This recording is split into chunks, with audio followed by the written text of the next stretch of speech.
All right, everyone, it is my pleasure to introduce this training. I know we have this training generally about twice a year. We thought it'd be best to have this training at this point for all the providers since we are changing over our platforms for our ticketing system. So we thought it best to go ahead and include that in our biannual training so that everyone is aware of the new way of submitting tickets. So we want to thank everyone for taking a little bit of time out of their day so that we can go over this information and answer any questions that everyone may or may not have, because we think that the system is pretty intuitive, but we are here to explain and to look at everything. So thank you, everyone. We're going to go ahead and begin. I know people are coming in, so we'll continue to admit folks on and just make sure we start this on time for everyone.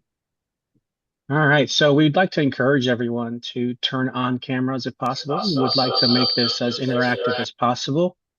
I am hearing some feedback, so if we can mute folks for the time being as they join, that would be great. But turn on your videos. Feel free to do that so that we can see everyone's faces and we can make sure we're doing this in an interactive manner.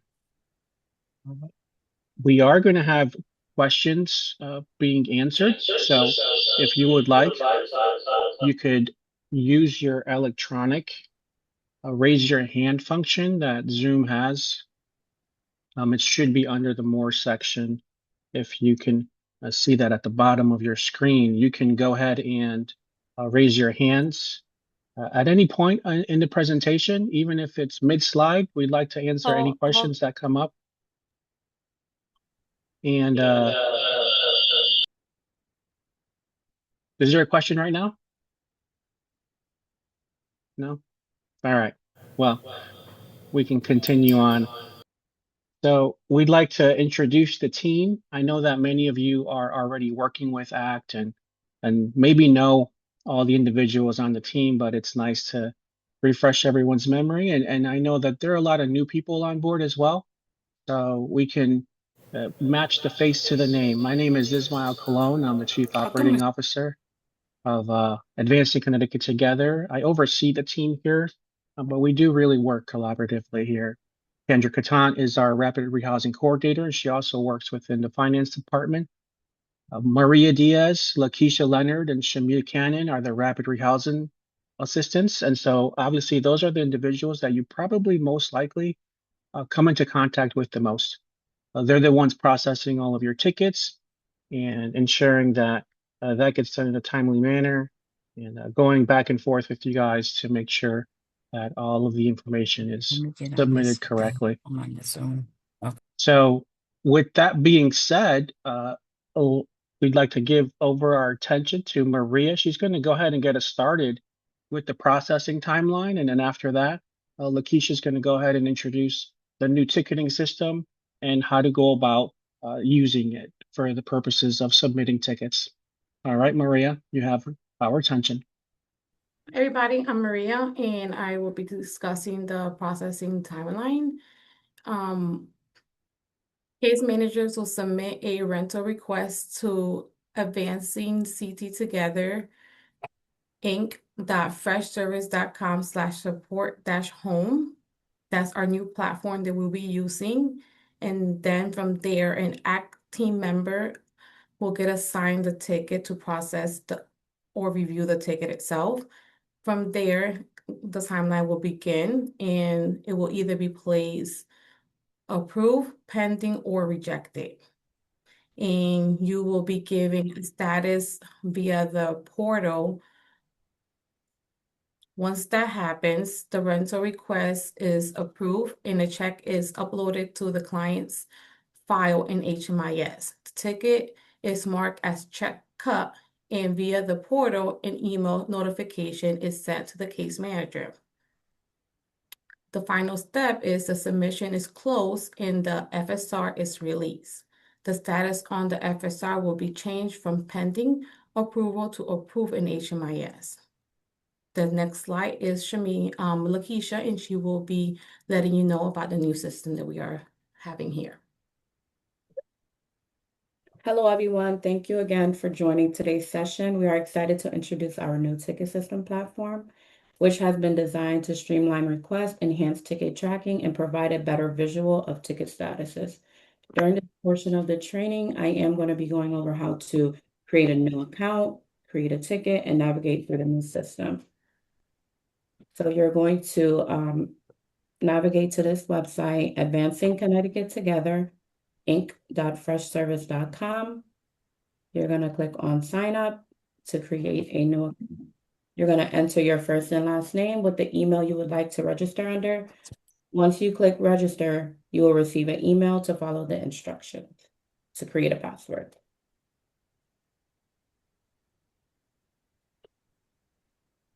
On the left-hand side is the view of the portal before registering for the account. And on the left-hand side, I'm sorry, that is the home page. On the right-hand side is once you click on sign up, you will be able to enter your first, last name, and email. And when you register, you will get an email telling you the next step. So here's an example of the activation email. You will press on the link to then create your password. And this is where you would enter in your password. Your email and your first and last name should automatically appear since you registered from the home page. Once you click activate your account, it'll give you full access of the website. In here, you can see you can open a new ticket. So once you click on open new ticket, it'll bring you to this overview. Your requester line will be your email and it should already be inputted. For the subject line, you will enter that and it will be the HMIS ID number followed with the month and year and the type of assistance. So you want to double check that you're entering the correct information because if you are putting in the wrong information, it'll get rejected.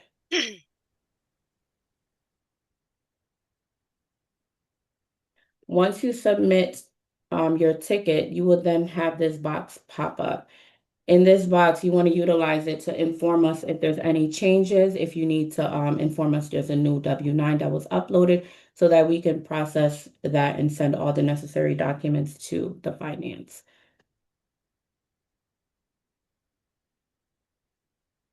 Okay, so here for submitting tickets, you want to make sure that you're only submitting one rental request for the month.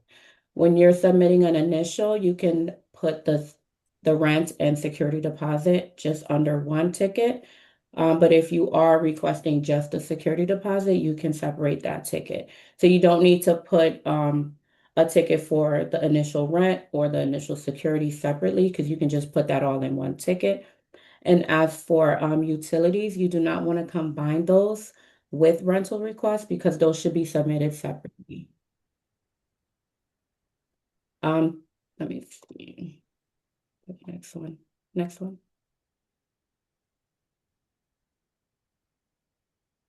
All right, then. Okay, there we go.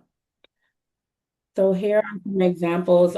When your ticket is submitted to finance, that means you have given us all the necessary documents, and nothing needs to be clarified. Everything is good. When it's submitted to pending, that means we need some more information. Either we need Hold on, some Lakeisha, a clarification. minute before you move on. Sarah has a question. Go ahead, Sarah. Hi, I was just curious. So when you're saying that we do the ticket submission at one time, is it all of our clients together or are we doing separate ones like we were in the email process? I can't hear you. You're muted. Yeah, that's a good question. You'll definitely have to still put it in separately, so you'll do one HMIS at a time. Okay, so each client has their own Yeah. ticketing or whatever. And and you probably will answer this going forward by just, I'm thinking of it. Do Mhm. we still, I know we upload all through this ticketing system. Do we not put it in HMIS at all anymore? No, you're still going to utilize HMIS because that's still the bridge, but this is our contact of communication. So you're going to enter your tickets in and we're going to process, but you have to still upload all your documents to HMIS. So we still do the FSR like we do. Yes. Yep. Okay. Everything you do on HMIS will still reflect. It's just the way you're submitting your tickets. That's what's different. And you mean the tickets by the emails that we give you to tell you that we have something in the system? Yes, correct. Okay, sorry. I just want to make sure I'm understanding. Yep. So Thank with you. this, yeah, I'll continue. Okay. So for rejected applications, you're either missing the HMIS ID number or you didn't enter in the month or year or the type of assistance. So those will get rejected. As for duplicate tickets, so if you already entered a ticket for June, you cannot re-enter another June rent unless it's like an additional amount that's missing. As for another reason to reject, we will be discontinuing the old website for the community assistance. You won't be submitting through that. So if you are submitting for July, you have to create the account because we will be starting this new platform for the July rental and ongoing. You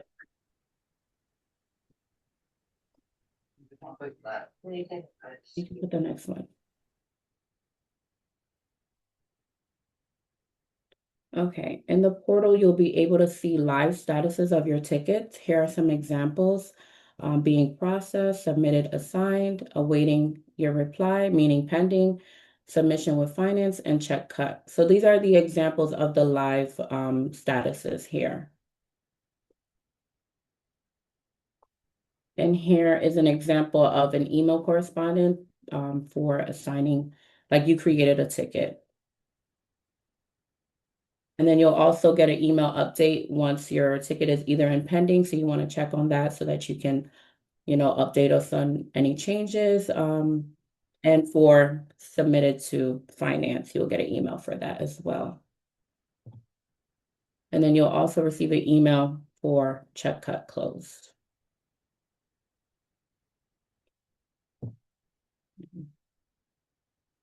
Yep. Okay. So now we're here. I'm going to show you how to locate all your tickets. You're going to start at the home page. You're going to press on the hamburger menu bar and then select tickets. Once you do that, you'll be able to have full access of all your tickets and it will still show you the ticket statuses. So I hope you guys like this new platform since you guys will be able to have a full view of what your tickets fall in, if it's in pending, if it's in finance, if the check has been cut, you guys will all be able to see it through that website. So you'll see it as live as us. So right now, I thank you for your time and I'm going to give your attention to Shamia. Good afternoon, everyone. My name is Shamia Cannon. I will be going over the fund request checklist. Everyone should be using the most updated documents. Upload the completed documents into your HMIS profile under Section Files and Documents. At the top of the fund request checklist, indicate whether this rental request is an initial, ongoing, or 3-month or annual recertification or a rapid exit request. Between the monthly request and 3-month box, please indicate the month and year of the request that you are requesting for. Once this is completed, please state the agency that is submitting the request and the type of funding source that is being used. Where it states month number, please state how many months your client has been in the program. If it is a prorated for an initial request, please state initial prorated only if the client has moved in on the 15th or later. If the client moved in before the 15th, it is still and it still has a prorated amount, please put month number as 1. If the payment goes beyond 12 months, please provide the necessary documents, which includes the exemption form, inspection forms, and recertification. At the bottom of the fund request checklist, please provide household composition such as the client's HMIS number, name, relationship to the head of household, and sex and date of birth. Make sure to check the box for confirmation at the bottom of the page. Moving forward, make sure to check off the funding source that is being used and select the type of request such as rental assistance, security deposit, and so on. Make sure to put the amount that the program is paying for that month as well. If you are not sure of the documents that is needed to be uploaded for your request, here is a checklist of the documents needed for each request, such as initial request, monthly request, and recertification. You can find these updated documents at our website on www.ctbos.org/resources. On the last page of the fund request checklist. Can you go back to that? I just want to copy that. Thank you.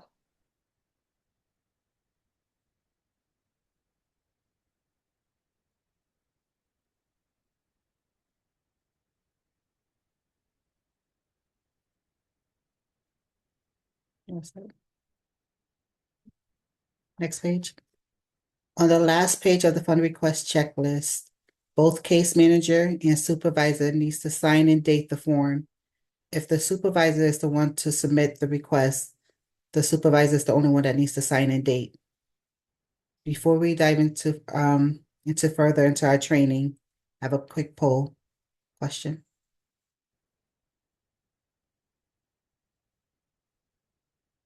What documents are required after 12 months?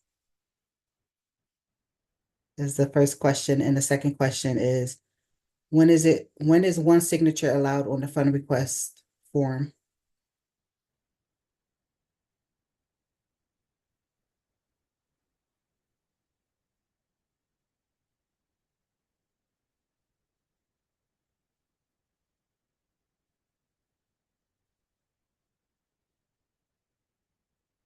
Anyone answered?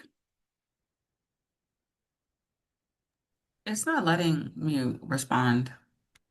Some people are responding. We got a few people responding.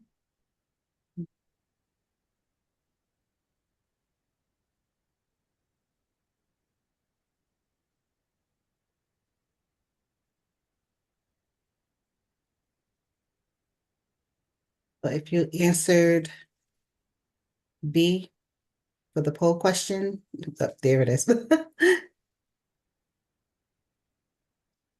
So it says 87% said B. It says 6% said A, and 8% said C for the first question. What documents are required after 12 months? And for the second question, when is one signature allowed on the fund request form? 2% said if case is signed by a case manager. 79% said if signed by a supervisor. 19% it is never allowed. It was 79%. It was B. It was only by the supervisor. Correct. Now it'll be passed.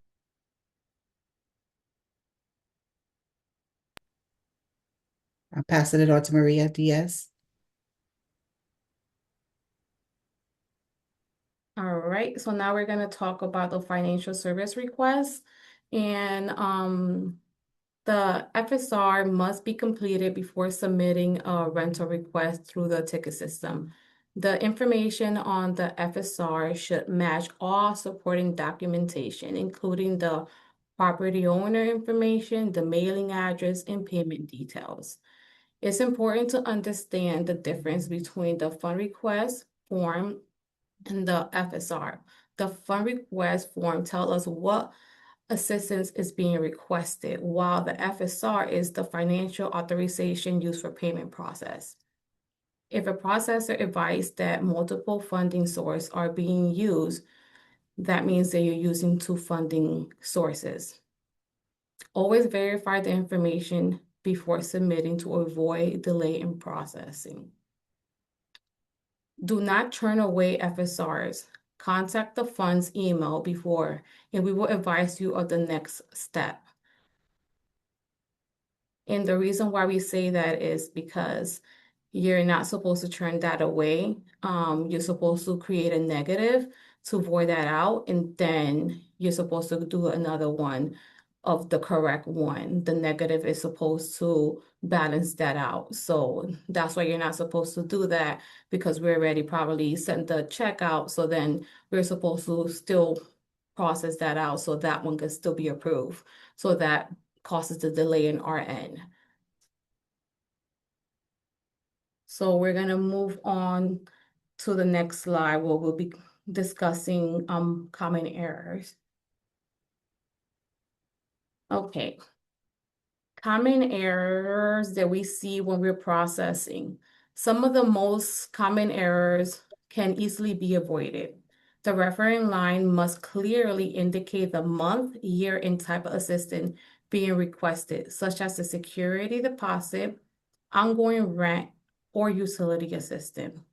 If a property changes ownership or management, a new W-9 WAWA form, rental assistance, and FSR must be submitted. Please notify your processor through the ticketing thread when these documents have been uploaded. Before submitting, ensure the account name, provider, enrollment, and program information all match. Additionally, confirm that the FSR status remain in pending approval request. Before submitting another status, it may delay processing. When in new property management, please advise the processor on the email thread when you submit the ticket. In the next slide, we're going to be doing identifying common FSR errors.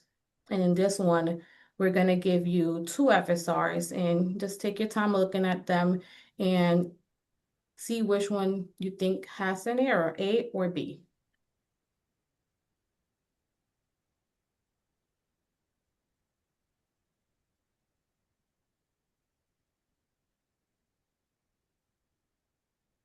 This will follow a poll question, so just take your time to identify which one you think, and then the poll will pop up in a minute or so. We picked the one with the error. In the next slide, we will pull the poll, and then you'll pick which one you think is the mistake. Okay, thank you. Just giving people time to look at it.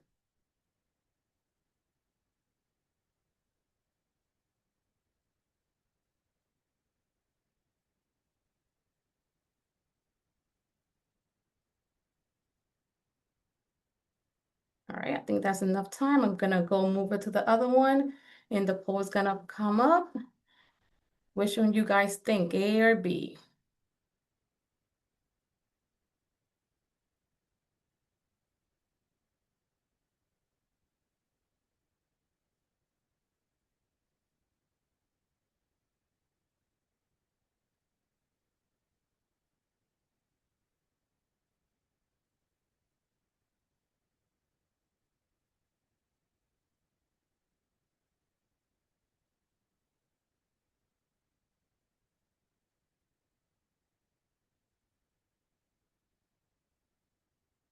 All righty. It shows that people answer, and it says that 49% said A, and it said that 51% said B, and the correct answer was A. And this is the right one here, and it shows you why. It shows you the enrollment was highlighted. You have to make sure it matches. It was missing the zip code in those areas, the quantity always have to be 1, and it has showed the quantity being 2, and you always have to make sure the unit market and stuff like that. And the reference line always have to have the October, what kind was rent, and it has to have the year. And it doesn't have that, obviously it's gonna be wrong. So it's kind of tricky because I did all of them in one, so we're trying to throw I, everybody off. I thought we were supposed to pick the incorrect one. Sorry, that's why I chose Oh, you A. picked the right one? Yeah, I was like, I picked A. I was like, that one's wrong, doesn't have the zip code. So my apologies. I understood At that least you wrong. know which one was wrong though. You I picked the knew which right one was one. wrong. All right, Okay, thank you. good. All right, good. All right, and to move along, next I'm gonna get the table up to Kendra, and she's gonna discuss the W-9. Okay, so on this slide, we're going to be talking about W-9s. And in regards to W-9s, I have about 5 things that I want you guys to keep in mind when completing. So the name or business name and address on the W-9 should match the information listed on the FSR. If those things do not match, they will be turned away. Only one tax identifier can be listed on a W-9. 3, you can use either a social security number or an EIN, not both when submitting a rental payment. The reason we don't accept both is because you also can't put 2 names. So one has to match with the number. So it's going to be social security number with the person's name, or it's going to be the business name with the EIN. 4, if there's a change of property ownership or address, a new W-9 needs to be submitted.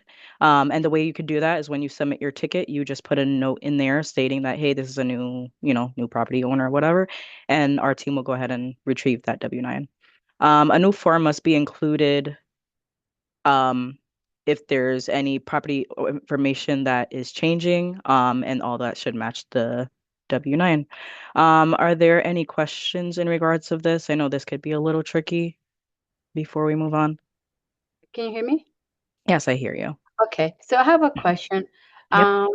For an individual that owns a property, but they signed the W-9, but for the rest of the documents, they have a POA, a power of attorney.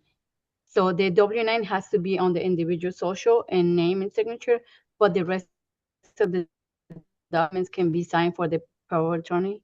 Sorry, you broke up a little bit, but I think my answer is going to be yes. Can you just repeat the last part one more time? Okay. Yeah, sorry. No, I said that the W-9 is on the individual's name, it's signed by the individual, but the rest of the documents can be signed by the POA. Is Yeah, that just as long correct? as we have like backup Because the documentation about W-9 it. needs to match the Yeah, property. yeah. Okay. Yes, Okay. that's correct. Anything else? All right, Maria, looks like we can move on. Alrighty, so next slide will be me, and we'll be talking about utilities. When submitting utility assistance requests, make sure all utility documents are included. Utility fund request form, utility calculation sheet, utility bill showing the account number, the full account number, and matching payment address and FSR address, the COC/YHDP utility participant agreement. The reference line should indicate the month, utility type, and year. For example, utility May 2025. But if you have different utilities, you could put UI, UNC to identify which utility company it is. If the client chooses to receive payment directly instead of paying the utility company, a completed W-9 is required. Please remember the client will that receives more than $599 will get a 1099. So make sure that you relay that to the client itself. Utilities requests must always be submitted separately from rental assistance requests. Tickets containing both rent and utility assistance will be rejected. Also, ensure utility bills uploaded to HMIS are clear to be read, that we could see them, that they're not dark, and that all the information are there, that we can see all the account numbers, because if we submit that to finance, it will give it back to us. Alrighty. And then we're gonna move on to the next slide, and we're just gonna give you two different examples of the utility bills. And right here, it will show you where the addresses are. This is a bill of Eversource and a bill of the UI. And I know sometimes the bills are kind of tricky. So this one will tell you, please send payment to, and the Eversource will also tell you remit payment there. And the next slide is going to just give you a poll question. So you're gonna look at this bill and you're gonna choose and let me know which one we're going to put as an address, A or B.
All right, we're gonna end the poll there. Um, we have 15% that put A and we have 85% that put B. I'm gonna move this to the side so you can actually see the bill itself, and then I can show you the whole bill. I wanted to cover it so you guys can't see the bill. So the answer is B because it says here, please send payment to, and it tells you there to send it there. And A tells you your natural gas supplier information. So that tells you that's their information. So that means that you can't pay it there because that's the information they're providing you. So that right there is the incorrect address. So when you have this address, we will send that back saying that that's not the correct address. You have to put the address in the bottom because it says send payment to that one. All right, so the next slide, we're going to be discussing the funds email. The funds email for help or support, you could contact the ACT funds at act/ct.org. This is the quickest and most efficient way to reach our team. Please submit any question regarding requests directly to the ACT funds. Do not submit questions to us as through the portal, as those tickets will be rejected and may delay your response. Calls, emails, and questions should be redirected to the ACT funds. So if you guys call us or send us emails directly to us, we will direct that right back to the funds email, and that will also cause delays. Do not communicate, do not communicate directly with landlords. If a landlord has questions or concern regarding a request, please contact ACT and we will provide any necessary information for you to relay to the landlord. Using the ACT funds email will help us ensure all communications and documents are routed appropriately and response to you as quickly as possible. And these are examples of that you could do. You know, I need to cancel a ticket submission. I am requesting a status on a check. The check needs to be a pickup in person, stop payment on the check. And I also want you to note that you have to wait 3 weeks after the check has been cut before requesting a reissue.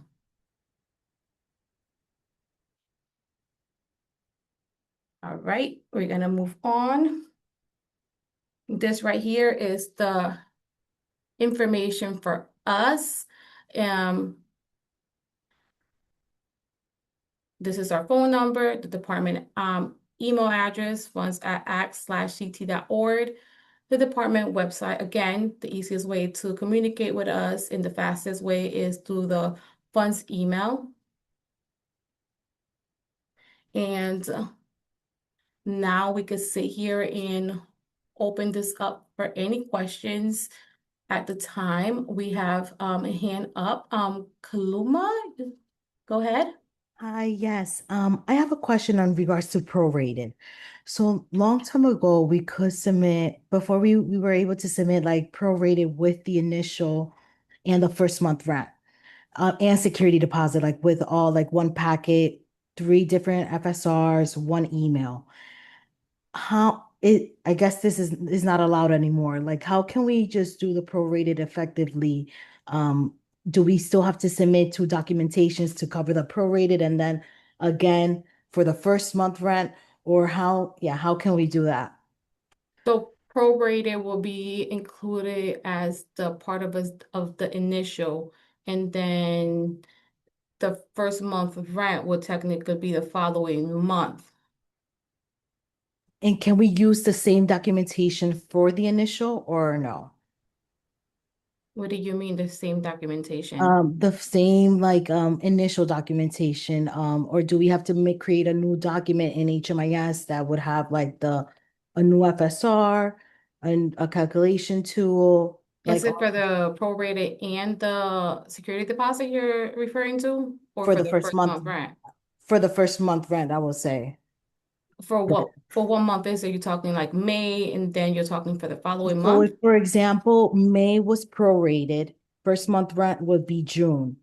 That you mean So, you need a whole separate okay, document for June because June is a separate month, and then you will okay, need the initial for May, and then that will be all included as one. That will be one submission, one ticket, and you'll put initial May, and then you put all those documents together, and then you do the June, and that will be processed separately. okay. Thank you. You're welcome. Go ahead, Sarah. Just to piggyback on what Kluma said, so the security deposit request would go with the prorated rent? Yes, because it's technically one ticket. Okay. So you could do the security with the prorated or security with the first month rent. If it's a prorated, we're paying the prorated. If it's a full month rent, we're paying the full month rent. But it's all together as a bundle. Okay. So if they move in May, that's considered their prorated. And then would June be month two or would June be month one? It depends when they move in. If they moved in on the 1st, if they move on the 15th. Yeah, if they move in on the 15th of May, and that's the prorated that I'm going to submit with the security deposit, does June become the first month or the second month? That means that on the paper, when you're writing it, when Shamia was explaining it, you'll write prorated. And then on the following one, you write one when you're doing the June one. Okay. I just want to kind of, because it does it, a lot of us get confused when we're doing prorated. So Yeah, when it's you like do what prorated, actual that's documentation? why DOH added that for you to write prorated when they're doing the fifth for the 15, and then when you do the full first month, you put one. Okay. Does that make sense? Yes. Okay, Thank you. you're welcome. Any other questions? Any other questions on the new program? Anything else you want us guys to tell you or anything like that? Quick question, Maria. So for anything, let's say that is pending, let's say you guys reached back out and said, "Hey, this is missing." Can I just do it like how I've been doing it, or do you want me to start processing that through the same new portal? Well, you'll starting on the 20th of this month, we are going to be moving everything to the new portal. So if you submit anything to the community email, everything will be rejected there, and we will let you know you have to submit everything to the new portal because we don't want to keep going back and forth through the old portal and new portal because it's becoming a lot of work in our end. Got So it. we'll advise you, but everything will be the same. The only difference is you can see everything in the portal. So you'll Okay. see everything in one platform. It'll let you know there is waiting for something. So it's a lot easier because you can see everything. And we just let you know there, we're waiting for this. So you'll get a message right there and then. So it's just a lot easier for you to see all the tickets. You could see everything you submitted for all the clients that you submitted. So if you forgot something, you could just look and see that, oh, I forgot this one. Oh, I wrote the HMIS number wrong. So you can see everything that you have done. So should I hold off on like do any pending tickets right now, let's say that you guys have rejected, should I hold off on submitting? Are they for the previous month? No, because you want those to get paid. You don't want them to Got be it. more delayed Okay. than what they are. If you need Yep. them paid, you should submit them because you don't want them delayed. We want to do this for the upcoming month for July. Got If it. you Okay. need anything for the following month, please submit because we need those to get paid. Okay. Awesome. Thank you. Go ahead, Caroline, and then there's Cordia after. So actually, it was Allison Feely's question in the chat. She had asked, will supervisors be able to view tickets submitted by their team? I'll get So this no. the answer to that currently is no. We can merge accounts. If for some reason somebody leaves and the supervisor needs access, we can merge accounts. Currently, there is no real good way to keep those separate if we combine them. So there's no tiered approval process within the ticketing system for requesters. So right now we can, each account is individualized. We can merge accounts. We can go ahead and talk to the developer and see if there is a way we can possibly have some approver on the requester side, but that's a little bit of a more difficult situation because of the way the platform is built. So every account is individual. It should be pretty easy. If you need to know what your people are doing, they could send you screenshots of their open tickets right from the portal. They can highlight all of them and screenshot them.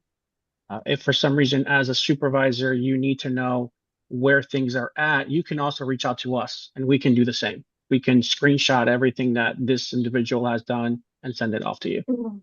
Okay, perfect. Because yeah, for us, it's more if the staff is out and we have to cover for them, that's where we want to make sure things don't fall through the cracks. But okay, that sounds good. Thanks. And And there if was we a, needed to request excuse that, me, would can we can go? we have hands up? Because I know Nordia has her hand up and we want to get to her question too. Go ahead, Nordia. Hi, you may have answered this question, but with this new ticketing system, if something is rejected, are we going to be notified via email or do we have to go back into the system to see the progress of the ticket? You'll get an email when it's rejected. Thank you so much. You're welcome. Sarah, you're next. Go ahead. Piggy, but I just had a question regarding what was brought up about the supervisor thing. So if we wanted to, if we had questions, would we do it? Which email would we send it to the email funds act? Like if we had to ask about if like someone was going away and we needed to figure out where their ticket was, would we go to that email? Yes, right there. Yes. Okay. So all the communication is going to go through funds. If there's something specifically to a ticket, those individuals are going to get replies through the platform. But if there's any other question that is not about a specific ticket, that anything else, all those questions should go to funds. And to And make it easier, if one of you guys case managers are gonna go on vacation and you guys know that, just let it known through the funds email. This person is gonna go on vacation and I'm gonna be looking out after it. So then us processors will know that. And instead of us, when we send messages, we could just let you know, hey, we need this. And then you could just do that for them and then send an email to the funds email and then we just go work at it for that way. So then it could just be easier for you guys. And this question was asked in the chat, but because we're talking about vacation, we know that some of you folks are setting these emails up to be sent out automatically because you might be going on vacation and you're doing that preemptively. You can go ahead and submit the tickets for ongoings at any time during the month. Just know that we will not start processing those until the 20th.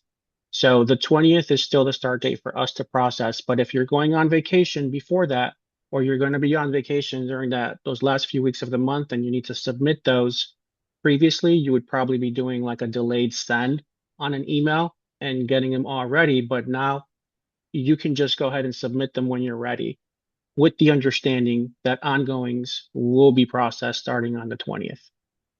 Anastasia, you had a question? Yeah, might be a stretch, but is it possible to get a promise to pay specifically just for like rapid exits. And if that's a thing. I know in the past you guys have never issued promise to pays, but just wondering if that's possible. I believe we do promissory notes right now when asked. Oh, you do? Okay. Yeah, I didn't realize so that. I don't Okay. see if I don't see that being an issue if everything's in the if all the paperwork is in the process of going through, and someone is looking to get housed but the landlord needs something, we can go Yeah. ahead and do that for you. Okay. Yeah. So how would I submit to request that? Just email the funds at ACT? Okay. Yes. Perfect. Thank you. You're welcome.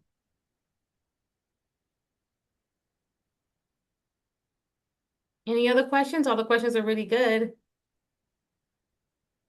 Go ahead, Yeah, Nornia. So I think I'm just nosy, and I just wanted to know what prompted this big change. Was there sure. something that prompted it? I'm just curious. Yeah. So one of the things that prompted it was uh, the backend system of the current ticketing system is the same system that Nutmeg uses for HMIS. And what was happening was that there was an update on the back end, and some tickets from some individuals were no longer being routed to our side of the ticketing system. So we were missing a lot of the requests because they were going into some black hole and we were not getting them. And so when we met with Nutmeg, they couldn't do anything about it because of the way everything is intertwined on the back end for the ticketing system. So the idea was the best solution was be to completely separate the two systems. So we went off and found a system that we thought would be better suited for what we're doing here.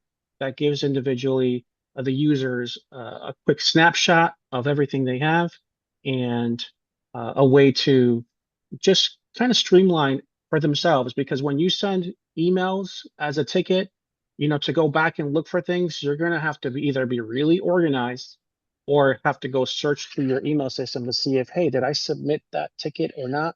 In this portal, you're going to be able to see all of your tickets, whether they've been completed or not. You're going to be able to see all the statuses. So this will be very helpful. Randy?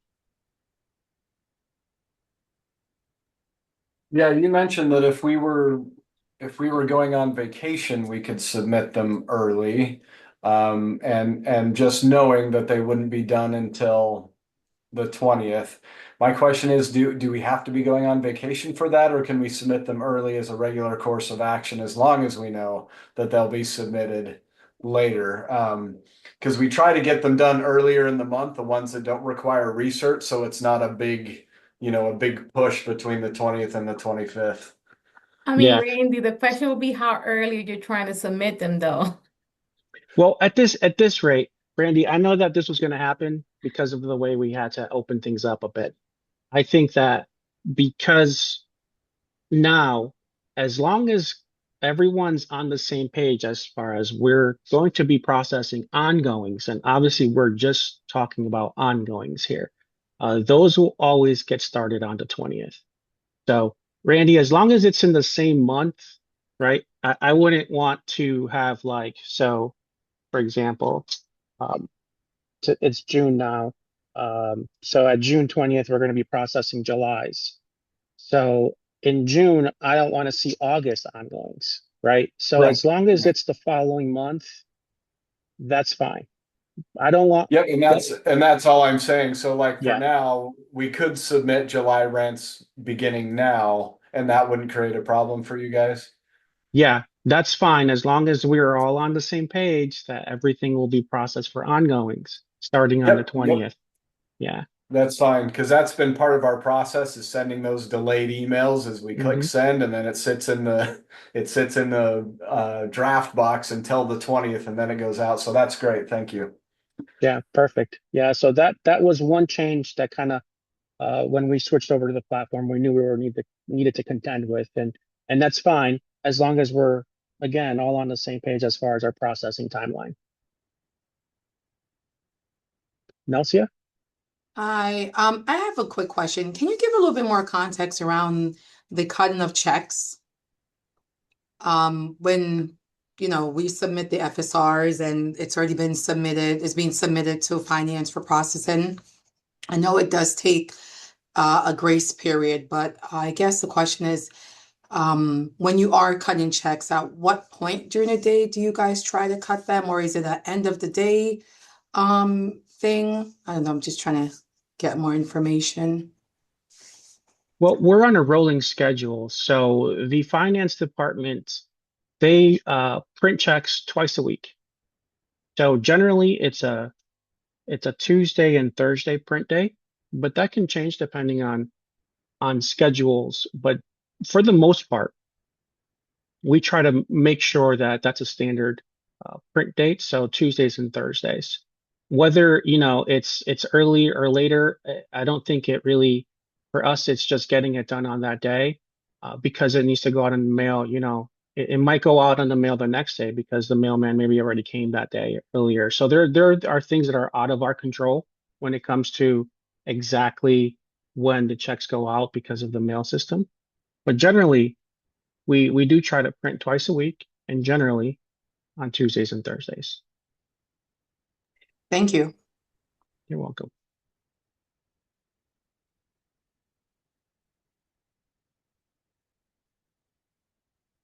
Any other questions? So as you guys can see, not much has changed on the backend side, so to speak. All the things that you will do in HMIS will stay the same. The only real difference is that submission of email for the ticket. So that's going to be the change. And once you guys start working in the system, I'm sure you'll find it pretty easy to maneuver. If not, again, we can go ahead and do separate trainings if needed and individualized TAs if also needed. But you can always use the funds email if there are any questions. And we will be posting the slides. So we'll post the whole training and the slides on our website once we go ahead and get everything ready. A suggestion was made about creating an FAQ document. We'll also do that and post that on the website. That is on the chat earlier on. But if you go to act-ct.org and go into the resources section under rapid rehousing, nope, it's under programs, under homelessness service, and then rapid rehousing. You'll be able to see our page there, and at the bottom, you'll see the documents that I'm referring to. All right. Anything else? Well, if not, we can go ahead and close this off. We want to thank you again for all of the good questions. And if there's anything else, go ahead and reach back out to us. Thank you, everyone.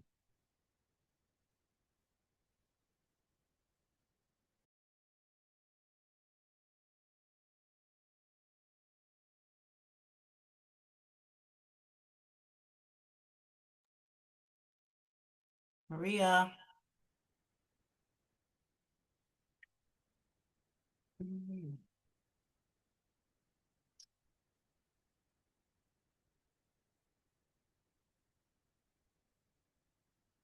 Lakeisha. You